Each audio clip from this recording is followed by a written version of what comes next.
Another Gold Coast last quarter fade-out has delivered under fire St Kilda a much-needed AFL victory. The Saints snapped an 11-match losing streak by overhauling a 31-point third-quarter deficit to claim a nail-biting 11.14, 80 to 11.12, 78 victory at Metricon Stadium.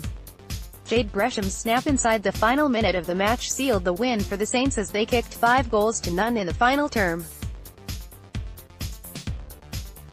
Gold Coast went without a single point in the final quarter, with coach Stuart Dew saying his players, physically and mentally, froze. "It was like letting the air out of a balloon," Dew said of the Saints' first goal of the final term. "That's the disappointing thing, and that's what makes it so frustrating as a footy club, to see our response in the first 3 quarters. All we had to do was keep doing what we were doing and we went away from it," Saints coach Alan Richardson said. While the performance had been far from perfect, securing the club's first win since an opening round victory over Brisbane was a huge relief. "My overwhelming sense of relief is for our group and for our footy club, really," Richardson said. "I'm really pleased for the fans that have come up and for the fans that are back at home, and whilst it wasn't the most convincing of victories, it was a victory full of character." St Kilda's win looked unlikely early in the game despite the visitors dominating possession. A groin injury to defender Jimmy Webster in the opening term added to Richardson's woes, while Bailey Rice was stretchered off in the third quarter with concussion to leave the Saints 2 short on the interchange bench. As the Saints struggled, Suns skipper Tom Lynch responded well to criticism of his recent performance on his way to a 3-goal haul.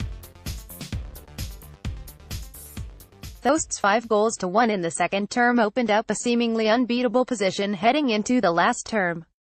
The Suns, however, have now kicked just 2 points in their past 4 final quarters, a trend Dew says is alarming.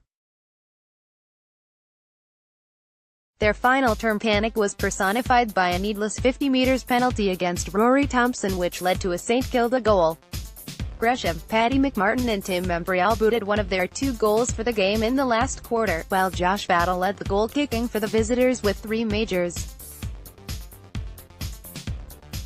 Lynch and Sexton had 3 majors for the Suns, who have now lost 9 of their past 10 matches. Next week's bye will give St Kilda the chance to restore fitness, although Richardson expects Webster to miss some games.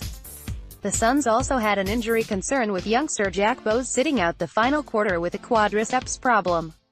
Gold Coast travel to Tasmania to play Hawthorn next weekend.